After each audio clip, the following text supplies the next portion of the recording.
Meus amigos, o que nós vamos ver agora é a anatomia de uma das maiores humilhações diplomáticas da história recente do Brasil.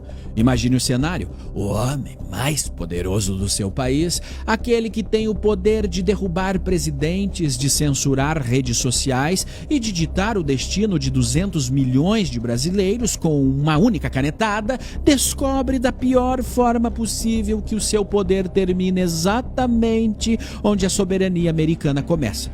Hoje, os ministros do Supremo Tribunal Federal, aqueles que se acostumaram a ser tratados como deuses em Brasília, acordaram com a realidade do que realmente eles são. Oficialmente, os únicos brasileiros proibidos de pisar no solo da maior democracia do mundo. Eles não podem ver a Copa de 2026. Eles não podem levar os filhos para a Disney. Eles estão presos dentro das fronteiras que eles mesmos ajudaram a tornar um campo minado de insegurança jurídica.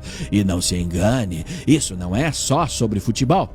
É sobre o momento exato em que a arrogância jurídica de Brasília colidiu violentamente com a lei americana.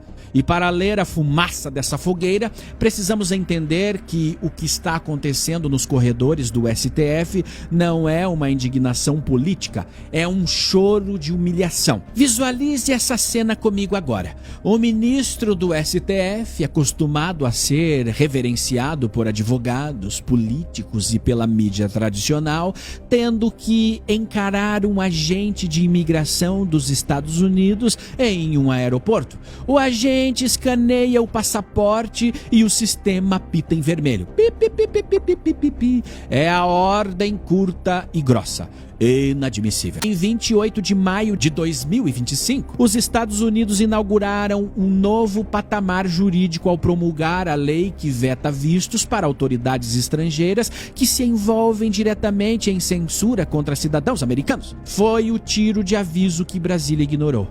Apenas algumas semanas depois, no dia 19 de julho, a resposta veio com força total. O Departamento de Estado americano emitiu o comunicado oficial suspendendo os vistos de Alexandre de Moraes e de outros 7 ministros do STF, além do Procurador-Geral da República, Paulo Gonet. Na lista negra, nomes de peso como Gilmar Mendes, Alexandre de Moraes, Barroso, Fachin, Toffoli, Zanin, Dino e Carmen Lúcia. Eles não são apenas turistas barrados, eles são párias diplomáticos. O cerco, porém, vai além da toga. Na mesma lista encontramos Alexandre Padilha, figura central do governo Lula, punido especificamente pela sua participação na política de exploração que ficou conhecida como a escravização dos médicos cubanos. Washington está conectando os pontos. A censura no Brasil e a violação de direitos humanos em políticas externas são tratadas sob a administração Trump como um pacote único de atividades prejudiciais.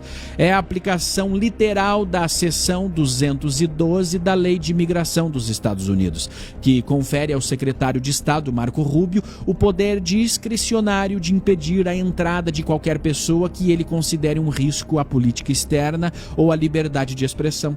O medo que circula nos corredores do STF é tangível. Eles sabem que enquanto o Brasil jogará boa parte da primeira fase na Copa em solo americano e confirmado agora que a segunda também. Não sei se você sabe, mas em 2026 a disputa também acontece no Canadá e no México. Mas o grosso dos jogos acontece nos Estados Unidos e os magistrados estão trancados em Brasília. Eles acompanham a ironia de que até a seleção do Irã, o inimigo declarado dos americanos, consegue realizar um bate-volta tático a partir do México para os seus jogos, enquanto os ministros do STF não conseguem sequer o direito de um visto de um dia. Um único dia para ver o único joguinho do Brasil. Não, meus amigos. E por falar em Brasília, a disputa é muito mais suja do que parece. Existe uma pressão silenciosa, porém feroz, vinda da própria elite aristocrática socialista da capital. Eles estão tentando usar as denúncias envolvendo o Banco Master e Alexandre de Moraes para, quem sabe, sacrificar o ministro em um acordo de paz com Washington. Eles tentam desesperadamente limpar a imagem do tribunal e evitar que o isolamento se torne permanente.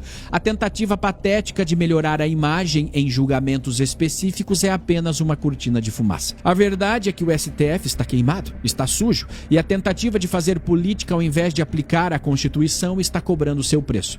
Você deve estar se perguntando, e os ministros que não foram sancionados? André Mendonça, Nunes Marques, Luiz Fux, eles não estão na lista negra. Teoricamente, eles poderiam viajar. Mas, meus amigos, o ambiente é tão tóxico que ninguém quer arriscar o constrangimento. A dúvida sobre quem está ou não no sistema de alerta é uma arma psicológica poderosa. Você teria coragem de arriscar uma viagem sabendo que, se o seu nome estiver na tela do agente de imigração, você será detido na frente dos outros passageiros? Ninguém, em sã consciência, vai correr esse risco. O Fux, o Nunes Marques e o Mendonça estão vivendo a ironia de serem os únicos ministros que poderiam ver o Mickey, mas que estão prisioneiros do ambiente político que os cerca. A sucessão política também assombra os sonhos dessa elite. Muitos acham que se Trump sair em 2028, as sanções caem. Eles estão subestimando o pragmatismo americano. Se o próximo presidente for Marco Rubio, por exemplo, o homem que hoje é o braço direito de Trump na política externa, a situação não vai apenas se manter, ela vai escalar. Rubio conhece cada detalhe das violações, cada nome, cada censura. E sob uma possível administração de Rubio em 2029, a lei Magnitsky será aplicada com um rigor que fará o que estamos vendo hoje parecer um tratamento de cortesia. O isolamento é total. O cerco jurídico internacional está apenas começando. O governo brasileiro, ao invés de buscar uma saída diplomática séria, prefere insistir na perseguição contra exilados políticos no exterior. Eles ainda não entenderam que ditadura nunca termina bem e que perseguir desafetos além das fronteiras é uma estratégia de quem já aceitou o seu destino como pária.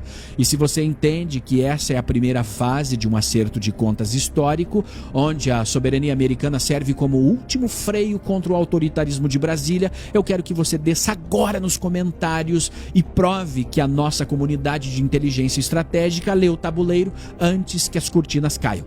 Digite em letras maiúsculas o nosso veredito de hoje: fim da impunidade. Repito, assuma sua posição no tabuleiro e crave nos comentários: fim da impunidade. Meus amigos, você aí em casa poderia, se quisesse, ou se tivesse se programado, assistir um jogo da Copa. O Moraes, o Gilmar Mendes e os demais, não, eles não podem. Vão ter que assistir, se quiserem, pela televisão.